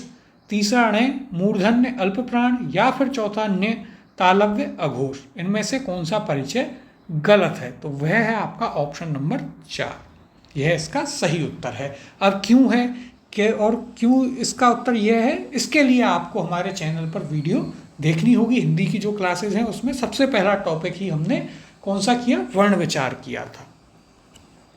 104वां प्रश्न देखते हैं, संयुक्त व्यंजन श किन वर्णों से मिलकर बना है? तो देखिए ये सभी चीज़ आपको वहाँ मिलेंगी एज इट इज़ लिखी हुई हमारी क्लासेस में। पहला ऑप्शन है क प्लस स से। दूसरा, क प्लस श से। तीसरा, क प्लस श। या फिर चौथा, क प्लस छ से। तो इसका सही उत्तर है ऑप्शन नंबर 3, क प्लस श। 105वां प्रश्न, निम्न में अग्र स्वर कौन सा है? ऑप्शन है ऊ। दूसरा, ए। तीसरा, ओ। और चौथा, औ। अग्र स्वर हमसे पूछा है तो वह होगा आपका ए, ऑप्शन नंबर 2। आई जो है वह आपका अग्र स्वर है। 106वें प्रश्न की ओर चलते हैं, सर्वनाम से निर्मित संज्ञा शब्द है। ऑप्शन है आपके पास पहला, तिरस्कार। दूसरा, धिक्कार। तीसरा, अच्छाई। और चौथा, अहंकार। तो देखिए सर्वनाम से निर्मित संज्ञा शब्द कौन सा है? अहंकार, अहम प्लस कार। ऑप्शन नंबर 4 इसका सही उत्तर होगा। 107वां प्रश्न, निम्नलिखित में से जातिवाचक संज्ञा से निर्मित भाववाचक संज्ञा है।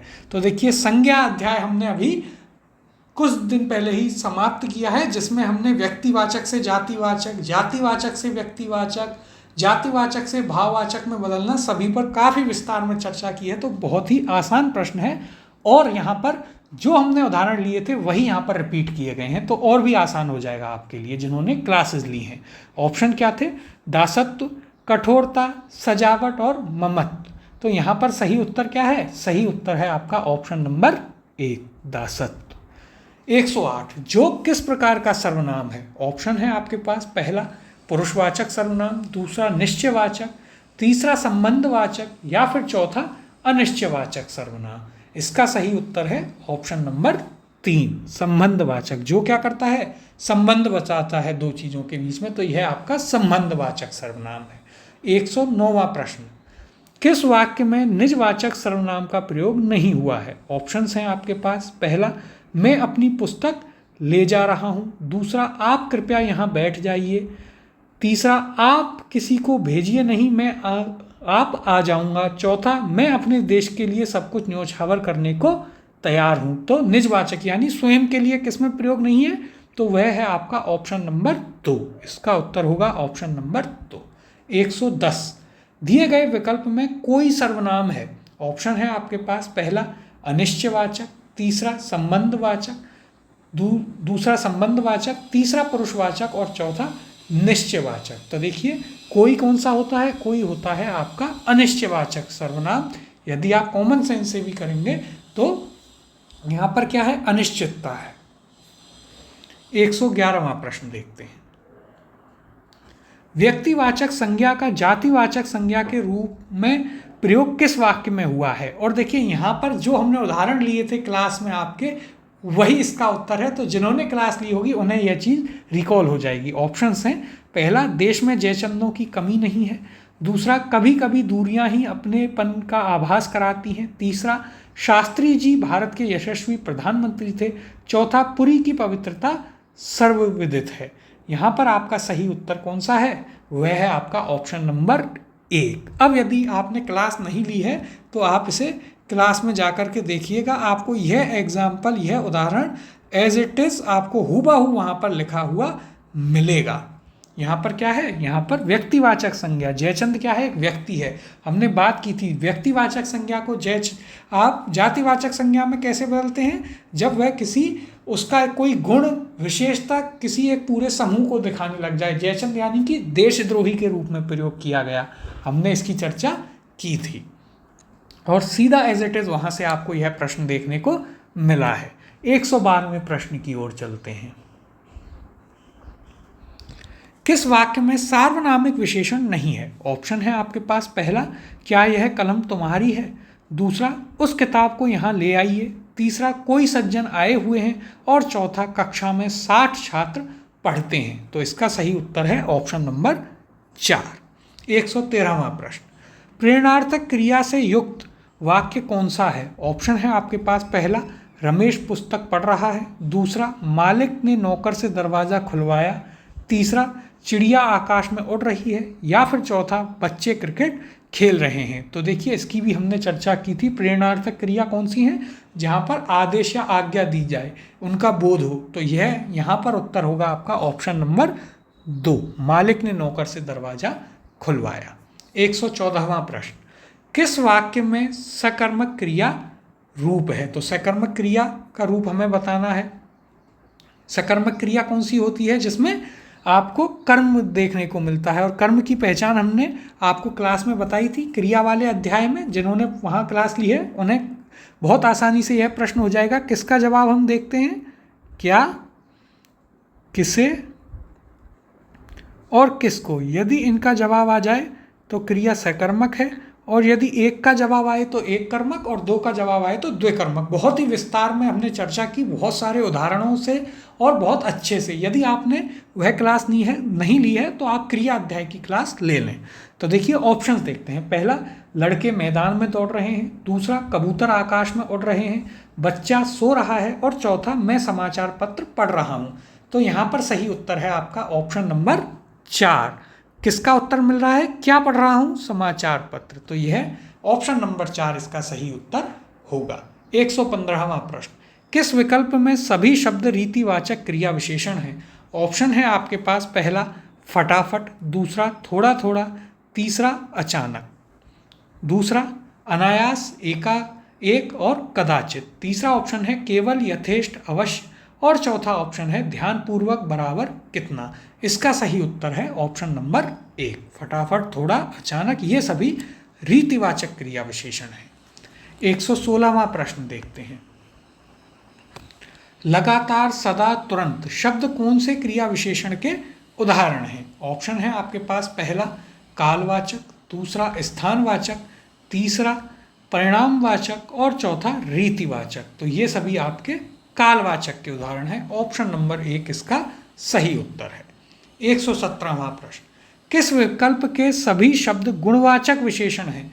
ऑप्शंस दिए गए हैं आपको। पहला अधिक, सारा, चिकना, दूसरा पुराना, बुरा, नुकीला, तीसरा लाल, इतना, बहुत, चौथा थोड़ा, भला, कुछ। तो आपसे पूछा है गुणवाचक विशेषण, तो वे हैं आपके ऑप्शन नंबर 2 में।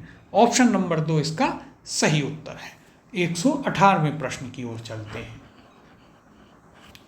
कौन सा रेखांकित शब्द संबंध बोधक अव्यय का उदाहरण नहीं है? किसका? संबंध बोधक अव्यय का।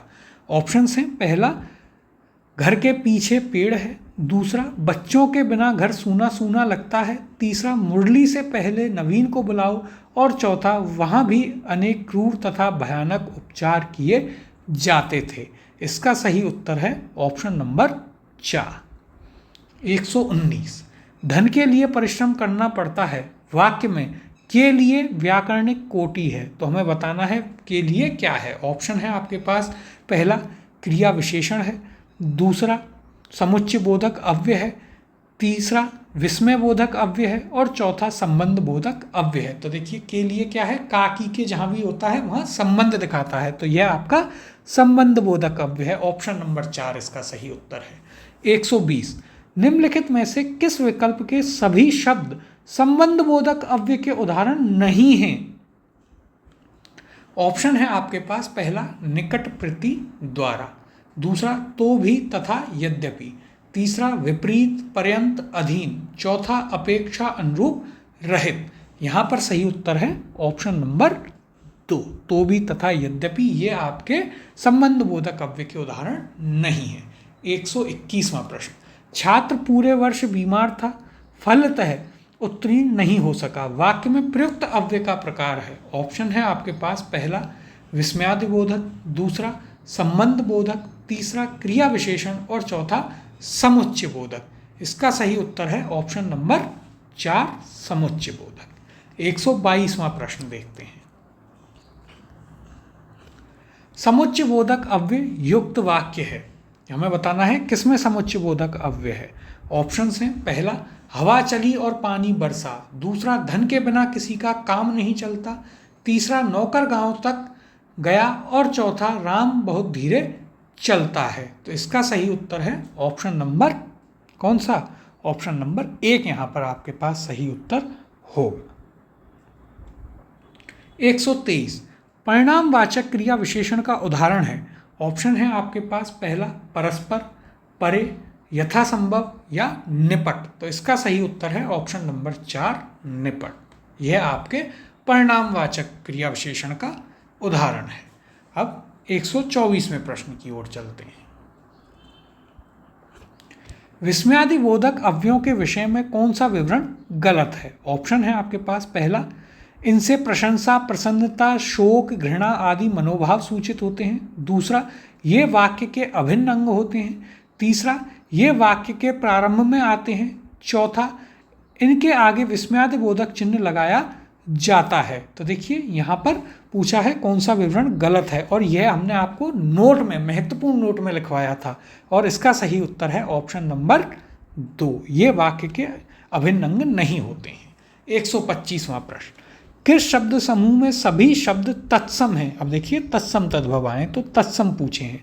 पहला छत्र, कंकण, कज्जल, दूसरा अंधेरा, कपाट, आज, तीसरा स्वर, आंसू, 10, चौथा उंगली, मुखिया, बिंदु। तो हमें बताना है सभी तत्सम किस में है, तो वो है आपके ऑप्शन नंबर 1 में।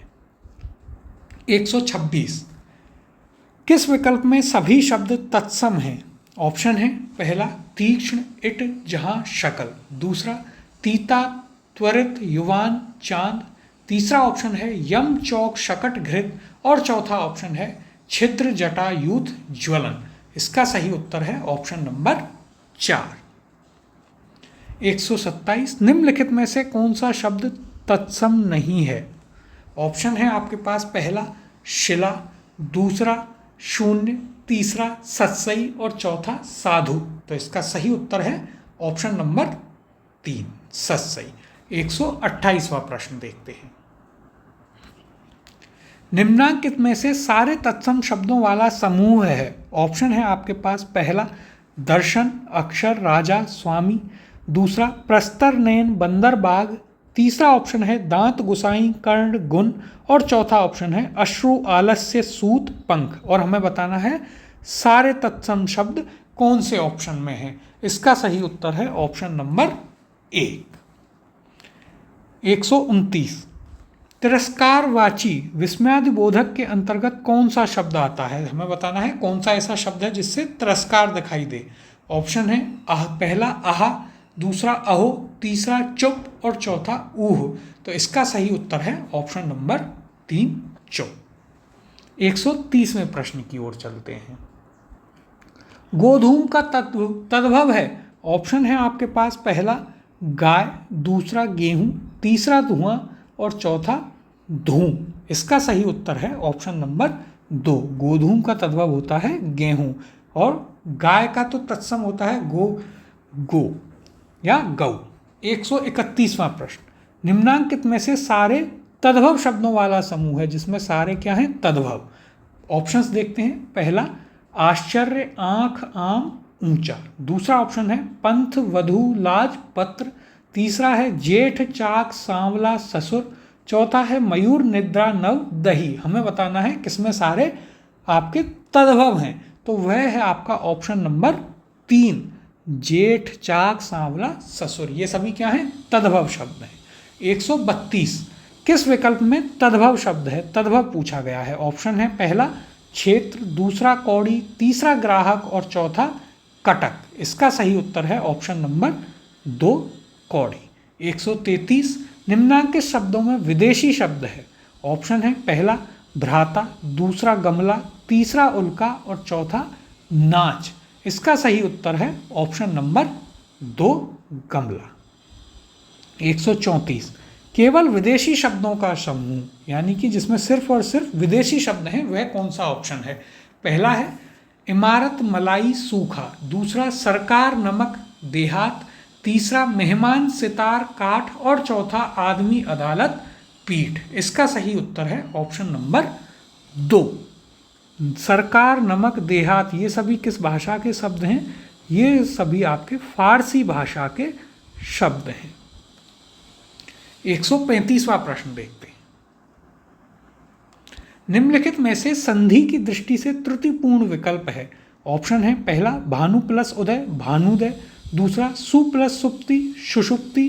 तीसरा षट प्लस मास, षणमास और चौथा इति प्लस आदि इत्यादि। तो यहाँ पर त्रुटिपूर्ण यानी कि गलत कौन सा है? तो वह है आपका ऑप्शन नंबर 2 सु प्लस सुप्ति। यह आपका सुषुप्ति होगा लेकिन षटकोण आएगा। कैसे? सुषुप्ति। इस प्रकार से। 136 निम्नलिखित शब्दों में तद्भव शब्द है। ऑप्शन है आपके पास पहला कृषक, दूसरा अंचल, तीसरा खांसी और चौथा एकत्र। इसका सही उत्तर है ऑप्शन नंबर 3 खांसी। इसका तत्सम होता है काशी। 137वें प्रश्न की ओर चलते हैं। संधि विच्छेद की दृष्टि से कौन सा विकल्प सही है? सही पूछा गया है। पहला ऑप्शन है अन्वेषण, अनु प्लस एषण। दूसरा वांग्य में, वाक प्लस में। तीसरा दिग्गज, दिग प्लस गज। चौथा अजंत, अच प्लस अंत। तो देखिए यहाँ पर सही पूछा गया है तो सही होगा आपका ऑप्शन नंबर 2 वाक प्लस में, वांग्य में। अनु प्लस एषण नहीं, अनु प्लस एषण आएगा। इसके अलावा दिग प्लस गज नहीं, दिग प्लस गज। और अच प्लस अंत, यहाँ पर च, अच प्लस अंत। एक यह भी आप देख सकते हैं हमने जितने भी उदाहरण संधि में लिए वही हैं। यदि आपने उनको लिख करके प्रैक्टिस की होगी तो आपको यह प्रश्न बहुत ही आसानी से हल हो जाएंगे। यदि आपने अभी तक हमारी संधि की क्लास नहीं ली है तो आप चैनल पर हिंदी की क्लासेस में जाकर संधि की क्लास ले सकते हैं। बहुत ही आराम से और विस्तार में सभी संधियों को समझाया गया है नियमानुसार। 138वां प्रश्न। संधि की दृष्टि से कौन सा विकल्प सुसंगत नहीं है यानी कि कौन सा सही नहीं है? ऑप्शन है पहला देव प्लस ऋषि, देवर्षि। दूसरा महा प्लस ऋषि, महर्षि। तीसरा सप्त प्लस ऋषि, सप्तऋषि। और चौथा वर्षा प्लस ऋतु, वर्षार्तु। तो यहाँ पर सुसंगत नहीं है आपका ऑप्शन नंबर 4 वर्षा प्लस ऋतु, वर्षार्तु नहीं होता, यह होता है आपका वर्षर्तु। क्या होता है? यह होता है आपका वर्षर्तु। 139 निम्नलिखित में से किस विकल्प के सभी शब्द व्यंजन संधि से निर्मित हैं? तो देखिए ऑप्शन दिए गए हैं। पहला वागीश, सदानंद, महच्छत्र। दूसरा प्रत्येक, चंद्रोदय, अब्ज, तीसरा यद्यपि, कल्पांत, अम्य, चौथा अभीष्ट, सज्जन, परमौषध। तो देखिए यहाँ पर कौन सा है जिसमें सभी शब्द व्यंजन संधि के हैं, तो देखिए ऑप्शन नंबर 1, वागीश, वाक प्लस ईश, सदानंद, सत प्लस आनंद, महछत्र, महत प्लस छत्र। तो यह आपका क्या है, यह आपके सभी यहाँ पर क्या है, व्यंजन संधि से निर्मित है और सभी उदाहरण हमारे किए हुए हैं। एक भी उदाहरण यहाँ से जो भी हमने पढ़ा है उसमें से एक भी प्रश्न बाहर नहीं गया है। 140, किस शब्द में 2 उपसर्गों का प्रयोग हुआ है? ऑप्शन है पहला अधिराज, दूसरा अभ्यस्त, तीसरा अभ्यागत और चौथा अधिष्ठाता। यहाँ पर बताना है किसमें 2 उपसर्ग प्रयुक्त किए गए हैं। तो इसका सही उत्तर है ऑप्शन नंबर 3, अभ्यागत। अभ्यागत में कौन कौन से हैं, तो देखिए उपसर्ग वाले अध्याय में हमने किया था, यह अभि प्लस आ प्लस गत बनता है आपका अभ्यागत। तो यहाँ पर अभि और आ 2 उपसर्ग हैं। 141वां प्रश्न देखते हैं, किस शब्द में कु उपसर्ग नहीं है? ऑप्शन है आपके पास पहला कुशल, दूसरा कुकर्म, तीसरा कुमति और चौथा कुपात्र। इसका सही उत्तर है ऑप्शन नंबर 1, कुशल अपने आप में ही एक मूल शब्द है। 142, संधि की दृष्टि से कौन सा विकल्प सुसंगत नहीं है? ऑप्शन है आपके पास पहला 1 + 1, एक एक, दूसरा मत प्लस एक, मतैक, तीसरा सदा प्लस एव, सदैव और चौथा महा प्लस औदार्य, महोदार्य। तो हमें बताना है कि यहाँ पर कौन सा सुसंगत नहीं है, तो वह है आपका ऑप्शन नंबर 2, मत प्लस एक के मतेक के नहीं होता, यह होता है आपका मतैक के। 143वें प्रश्न की ओर चलते हैं, किस शब्द में एकाधिक उपसर्गों का प्रयोग हुआ है, यानी कि एक से अधिक उपसर्ग कौन से शब्द में है? ऑप्शन है आपके पास पहला सुगम, दूसरा प्रत्यक्ष, तीसरा प्रत्युपकार और चौथा परिधि। इसका सही उत्तर है ऑप्शन नंबर 3, प्रत्युपकार। इसमें कौन कौन से हैं, तो देखिए इसमें है आपके प्रति प्लस उप प्लस कार, यानी कि यहाँ पर आपके प्रति और उप उपसर्ग का प्रयोग किया गया है, एक से अधिक उपसर्गों का प्रयोग प्रत्युपकार में हुआ है। 144, निम्नलिखित में से सु उपसर्ग से निर्मित शब्द नहीं है? किससे सु उपसर्ग से निर्मित शब्द नहीं है? ऑप्शन है आपके पास पहला सुंदर, दूसरा सुरभि, तीसरा स्वल्प, चौथा सुलभ। तो देखिए यहाँ पर उत्तर होगा आपका ऑप्शन नंबर 1, सुंदर जो है यह अपने आप में ही एक मूल शब्द है। 145, निम्नलिखित में से री प्रत्यय से निर्मित शब्द है? किससे री प्रत्यय से निर्मित शब्द? ऑप्शन है पहला कोठारी, दूसरा पुजारी, तीसरा भिखारी और चौथा बांसुरी। तो यहाँ पर आपका सही उत्तर होगा ऑप्शन नंबर 1, कोठारी।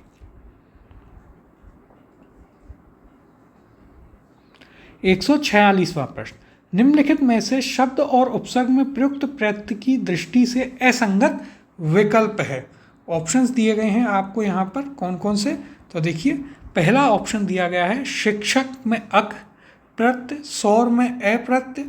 फिर यदि हम आगे देखें तो क्या दे रखा है ऑप्शन में, तो देखिए यहाँ पर आपको ऑप्शन में दिया गया है कौन सा, तो ऑप्शन में आपके लिए दिया गया है यहाँ पर तीसरा है मध्यम में मैं और चौथा रमणीय में ईय।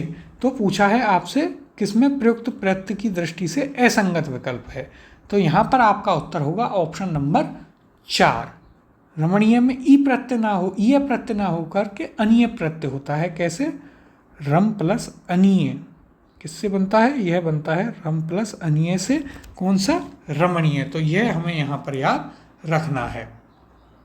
आपका रमणीय कैसे बना वह हमने यहाँ पर बात की है। अब हम अगला प्रश्न 147वां प्रश्न यहाँ पर देखेंगे। तो देखिए 147वां प्रश्न क्या है, किस शब्द में आन प्रत्यय नहीं है? ऑप्शंस हैं आपके पास पहला लगान, दूसरा उड़ान, तीसरा उठान और चौथा महान। और हमसे क्या पूछा है, हमसे पूछा है कि किसमें आपके पास यहाँ पर क्या नहीं है, किसमें आपके पास कौन सा प्रत्यय, आन प्रत्यय नहीं है। तो इसका सही उत्तर है ऑप्शन नंबर 4, महान जो है वह एक अपने आप में ही कौन सा है, वह एक मूल शब्द है। कौन सा, तो वह है आपका महान। 148 दो प्रत्यय वाला शब्द कौन सा है, ऐसा शब्द जिसमें दो प्रत्यय हैं। ऑप्शंस हैं आपके पास, पहला विशेषता, दूसरा कटुता, तीसरा कविता और चौथा मानवता। तो इसका सही उत्तर है ऑप्शन नंबर 4 मानवता। यह भी आपको प्रत्यय अध्याय की क्लास में बताया गया था और प्रीवियस ईयर में भी यह पूछा जा चुका है। मानवता में क्या है, मनु प्लस ए मानव और फिर प्लस ता बनाता है मानवता, तो आ और ता। 149वां प्रश्न देखते हैं। देखिए आ नहीं, यहाँ पर क्या होगा, यह होगा आपका ए ना कि आ।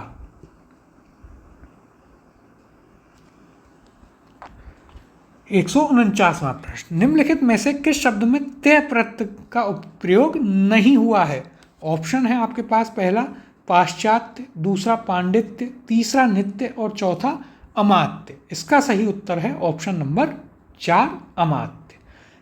अब अंतिम प्रश्न 150वां 150वां प्रश्न, लास्ट क्वेश्चन, निम्नलिखित में से उपसर्ग रहित शब्द है। ऑप्शन है, पहला आस्था, दूसरा आस्तिक, तीसरा आसक्त और चौथा सूक्त। तो हमें यहाँ पर बताना है कौन सा शब्द है जिसमें कोई भी उपसर्ग प्रयोग में नहीं लिया गया है, वह पूर्ण रूप से आपका एक उपसर्ग रहित शब्द है। तो इसका उत्तर क्या होगा, इसका उत्तर होगा आपका यहाँ पर कौन सा ऑप्शन, तो इसका उत्तर है आपका ऑप्शन नंबर कौन सा, तो यहाँ पर उत्तर है हमारे पास ऑप्शन नंबर, तो देखिए ऑप्शन में से आस्था, आस्तिक, आस्तिक और आसक्ति और सूक्त यहाँ पर पूछे गए हैं। तो यहाँ पर आपका उपसर्ग रहित है आस्तिक, क्योंकि इसमें प्रत्यय आता है, एक प्रत्यय। तो इसका उत्तर होगा ऑप्शन नंबर 2। तो ये थे आपके सॉल्यूशन किसके, जो डिप्टी जेलर का एग्जाम हुआ है उसके। और हमारे जिन लोगों ने हमारी क्लासेस ली हैं वे इसमें से अच्छे से बता सकते हैं कि कैसे प्रश्न सेम वहीं से पूछे गए हैं, वही उदाहरण हैं, वही चीज़ें रिपीट हुई हैं। तो यदि आपने अभी तक हमारी क्लासेस नहीं ली हैं तो आप हिंदी की क्लासेस लेना स्टार्ट कर दें। और चैनल पर Rajasthan history, art and culture और स्टेट पॉलिटी की क्लासेस पूरी डल चुकी हैं। इसके अलावा आपकी अब राजस्थान ज्योग्राफी की क्लासेस होंगी, साथ में आपके वहाँ पर इंडियन मॉडर्न हिस्ट्री की क्लासेस और हिंदी की क्लासेस चल रही हैं।